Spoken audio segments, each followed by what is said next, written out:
사도행전 9장 1절에서 9절까지 말씀입니다.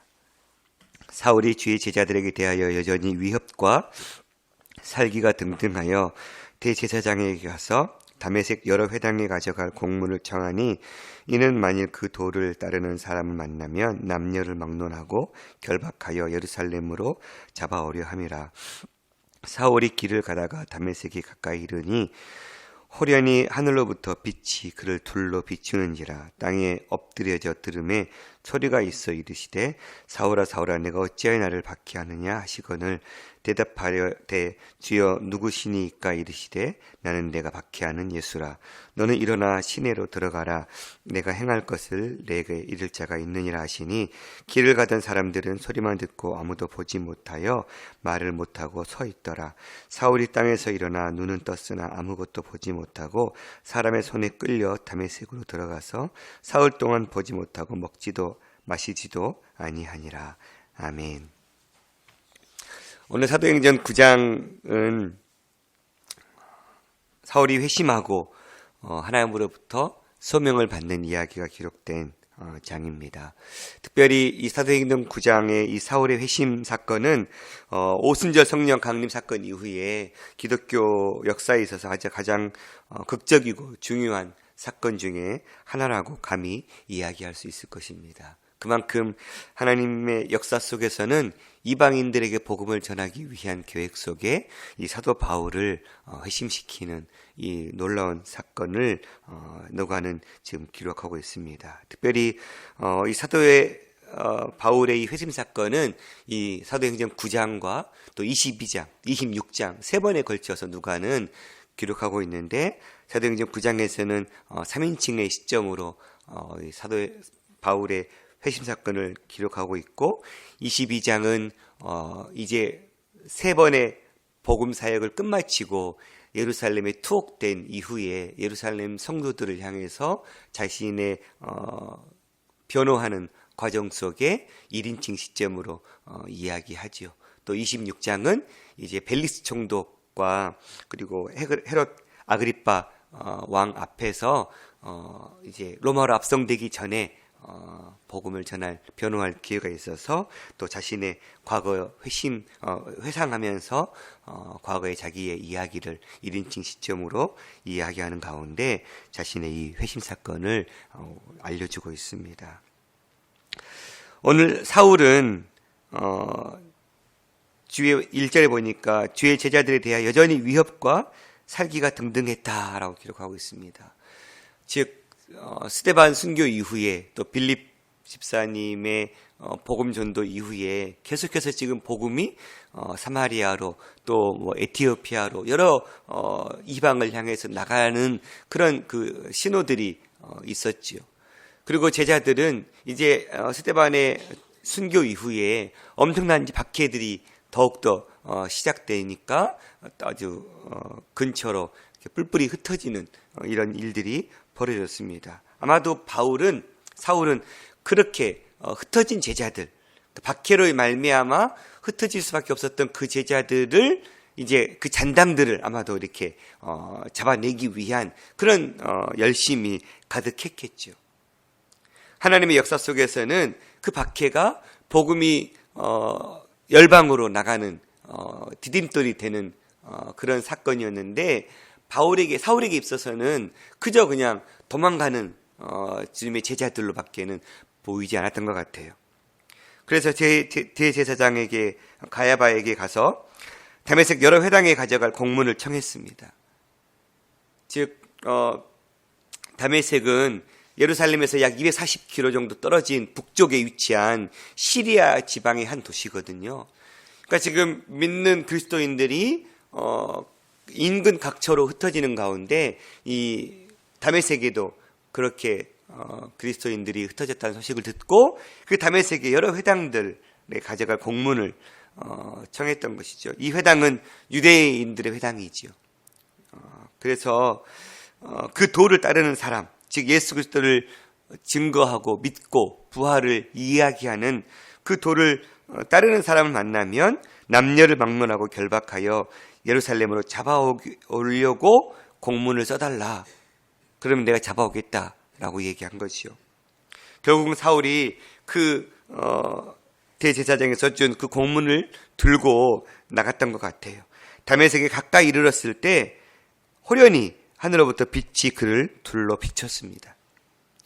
22장 6절에서는 이때가 오정쯤 정오쯤 되었다라고 26장에도 마찬가지로 한낮이었다라고 이야기하고 있거든요.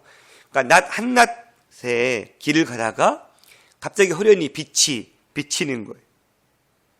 그러면 그 빛 가운데 엄청난 빛이었던 것 같아요. 그 빛 속에 눈을 뜰 수가 없어서 땅에 엎드려졌을 때 소리가 들렸는데 사울아 사울아 내가 어찌하여 나를 박해하느냐라고 말씀했다라는 것입니다. 그런데 그 소리에 사울은 주여 누구시니까 이 주여는 그냥 윗사람을 이야기할 때 쓰는 단어거든요. 나는 내가 박해하는 예수라라고 너는 일어나 시내로 들어가라 내가 행할 것을 내게 이를 자가 있을 것이다 라고 예수님께서 대답해 주고 계십니다.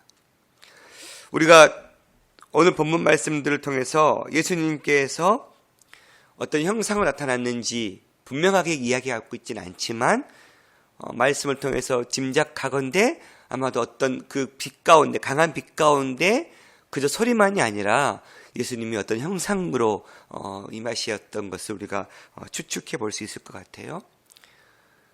주님께서 임하셔서 강한 빛 속에서 사울아 사울아 너가 어찌하여 나를 박해하느냐라고 말씀하시는 그 음성을 사울은 들었습니다. 그런데 22장 9절에서는 나와 함께 있는 사람들이 빛을 보면서도 나에게 말씀하시는 이의 소리는 듣지 못했다.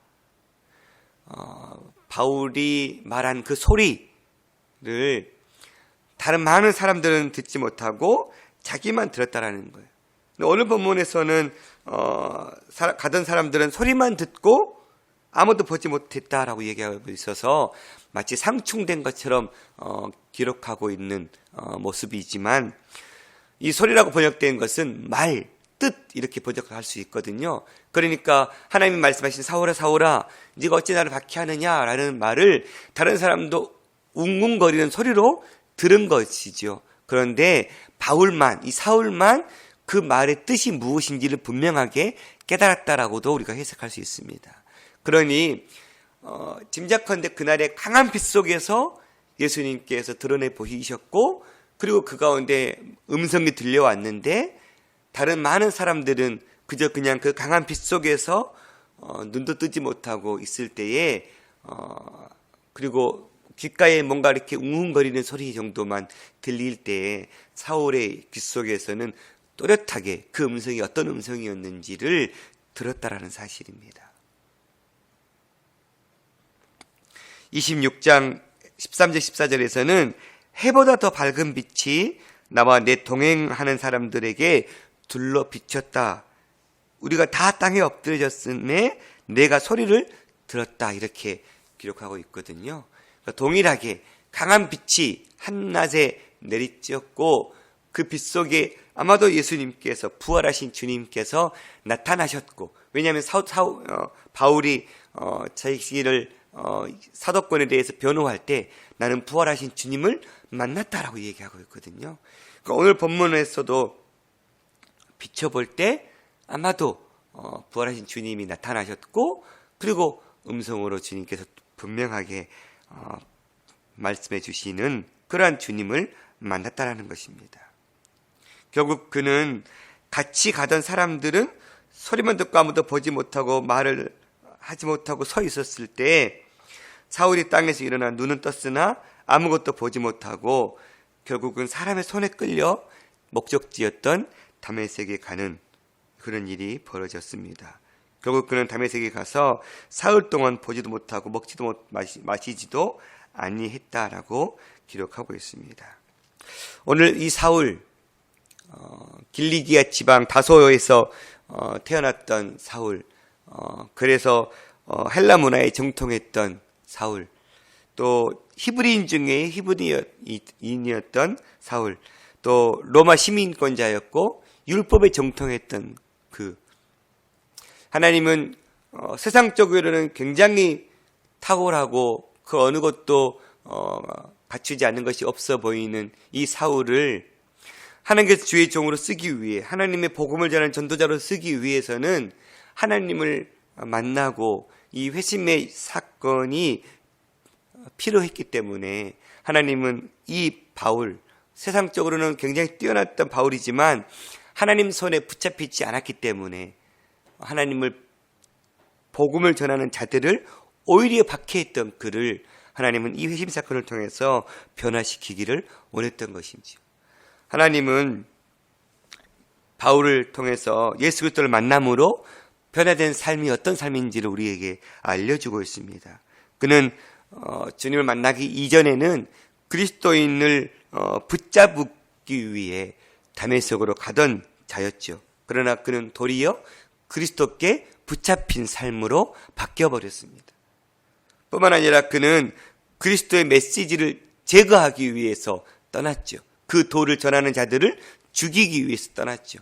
그러나 이제는 그가 그 메시지를 땅끝까지 전하는 자의 삶으로 바뀌어버렸습니다. 또한 그는 핍박하는 자로서 다메섹을 향해서 갔다면 이제는 그는 예수 그리스도를 전하는 그 도 때문에 핍박당하는 자로 바뀌었습니다. 이렇게 하나님은 사울의 계획 속에서는 그리스도의 도를 전하는 많은 이들을 박해하고 죽이려는 계획 속에 떠난 그 길을 하나님은 그 길을 돌이키시고 바꾸어 주셔서 하나님의 역사를 증거하는 사람으로 하나님은 세우셨다는 사실입니다. 말씀 묵상하면서 우리가 세운 계획들, 우리가 걷고 있는 그 걸음의 길들이 결국 하나님께서는 당신의 뜻대로 바꾸시는 분이시구나를 우리는 깨달을 수밖에 없지요. 어떤 악한 자의 길이라 할지라도 하나님께서 그를 사용하기 위해 만나주시면 그가 동일하게 사울이 바울로 바뀌는 역사가 일어나게 될 줄 믿습니다. 그렇다면 이 변화의 주체가 누구일까? 결국 참된 변화의 주체는 하나님이심을 고백할 수밖에 없지요. 내 욕심과 내 정욕과 내 생각이 옳은 대로 멸망의 길을 가고 있는 그때 하나님 우리에게 찾아와 주셨습니다. 예수 그리스도의 이 복음이 믿어진다는 것, 그 어떤 기적보다도 놀라운 기적 중에 하나이지요. 어찌 우리나라 전통 신앙도 아니고 2000년 전에 남의 나라에 오셨던 그 예수 그리스도를 우리가 우리의 삶의 주님으로 받아들인다는 것은 하나님께서 먼저 우리에게 찾아오지 않으셨다면 이건 감히 하나님 앞에 설 수 없는 그런 복음이지요. 하나님 우리 각 사람에게 찾아오셨습니다. 내 뜻대로, 내 정욕대로, 내 생각이 옳은 대로 살고 있는 내 인생에 주님은 나를 들어 사용하시고자 찾아오셔서 나를 변화시켜 주셨고 결국 우리의 인생도 사울과 같은 인생을 살다가 바울의 인생으로 바뀌는 축복을 주셨다는 사실입니다. 하나님이 자신의 뜻에 의해 나에게 찾아와 주셔서 나를 만나 주셨고 나를 찾아주신 그 만남으로부터 나의 변화는 시작되었던 것이지요. 그러면 묻지 않을 수밖에 없는 것 같아요. 나는 바울과 같은 변화된 삶을 살고 있는가? 하나님의 은혜로 이 쓸데없는 자가 주님의 놀라운 구원의 은혜를 맛보았는데 나는 그 구원의 은혜, 나를 변화시키는 하나님의 십자가의 사랑을 경험한 자로서 바울과 같이 이제 온 열방에 주의 복음을 전하는 자로서의 그 삶을 살고 있는가 묻지 않을 수 없는 것 같습니다. 사랑하는 성도 여러분, 하나님께서 사울과 같은 우리 인생을 오늘 우리에게 찾아오셔서 만나주신 이유, 우리를 예수 그리스도의 십자가 앞에 구원 얻는 자로 변화시켜 주신 이유, 우리가 이 아침에 그 이유를 다시금 분명하게 깨닫기를 원합니다. 그 이유는 우리가 너무 이미 익히 알고 있을 줄 믿습니다. 나 한 사람 잘 먹고 잘 살기 위함이 아니라 내가 변해야 되고 또 나를 통해서 다른 누군가가 이 예수 그리스도의 십자가를 만나고 듣고 경험하는 것에 우리를 사용하기를 원하시는 하나님의 뜻이 있는 줄 믿습니다. 우리도 이 예수 그리스도 나를 살리기 위해 친히 죽음의 길을 마다하지 않은 이 예수 그리스도의 이 복음을 전하는 삶을 살아갈 수 있기를 소망합니다. 교회가 감당해야 될 사명은 바로 이것이죠. 복음 전도의 교회는 물론 공동체끼리 함께 먹고 마시며 교제하며 또 말씀 안에서 성장하며 세워져 가는 건 너무 중요합니다. 우리가 말씀으로 훈련되지 않고 복음을 전할 수 없지요. 그러나 우리가 말씀으로 훈련되어지고 우리의 믿음이 성숙되어지고 우리가 하나님의 뜻을 분명하게 깨닫게 되는 그 목적은 바로 이 사랑을 온 열방에 전하는 데까지 이르기 위함이지요. 우리 안에서만 머물기 위함이 아니라 우리가 분명히 성장해야죠. 세워져야 하고, 그러나 그 성장하고 세워지는 목적은 우리끼리 잘 먹고 잘 살기 위함이고 예수 그리스도를 누리는 복을 누리는 데서 그치는 것이 아니라 이제는 이웃을 향해, 나라를 향해, 열방을 향해 나아가는 것임을 우리는 분명하게 깨달아야 될 줄 믿습니다.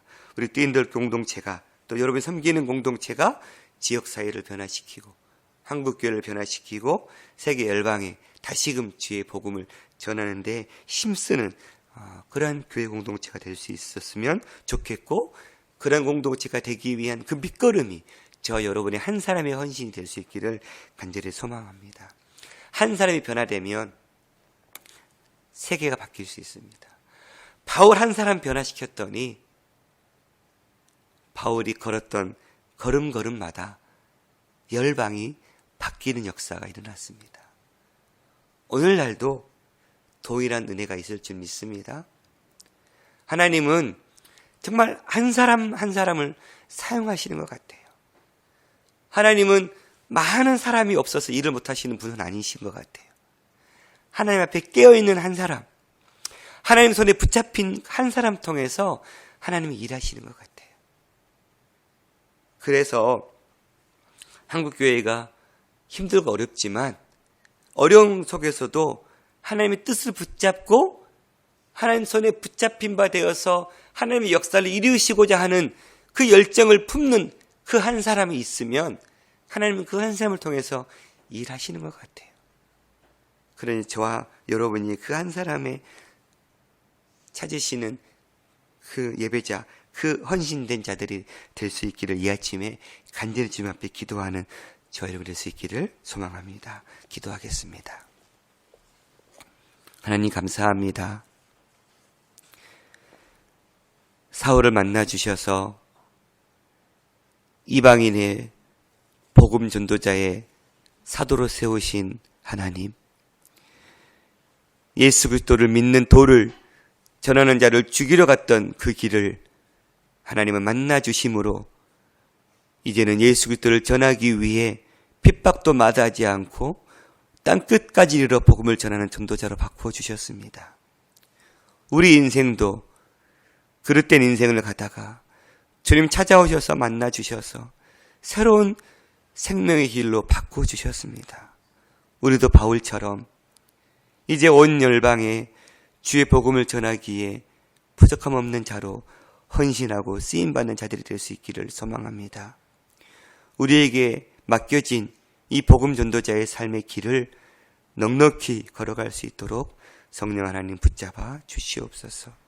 아버지 하나님, 오늘도 그릇된 길을 걷고 있는 자들에게 찾아오시기를 기뻐하시는 주님, 그 복음을 전하기 위해 땅끝까지 이르러 복음을 선포하시는 선교사님들의 그 복음의 길을 축복해 주시고, 오늘 또 이 사울이 바울 되는 놀라운 복음의 역사가 땅끝 오지에서까지도 일어나는 귀한 역사가 일어날 수 있도록 은혜 베풀어 주시옵소서. 이 새벽에도 주님 앞에 이 한 사람의 헌신된 바울이 되기를 간구하오니 우리 각 사람이 이 시대의 바울이 될 수 있도록 주의 십자가를 깨닫고 이 복음을 전하기에 부족함 없는 자로 세워질 수 있도록 붙들어 주시옵소서. 모든 것 주님 의지합니다. 예수 그리스도 이름으로 기도드렸습니다. 아멘.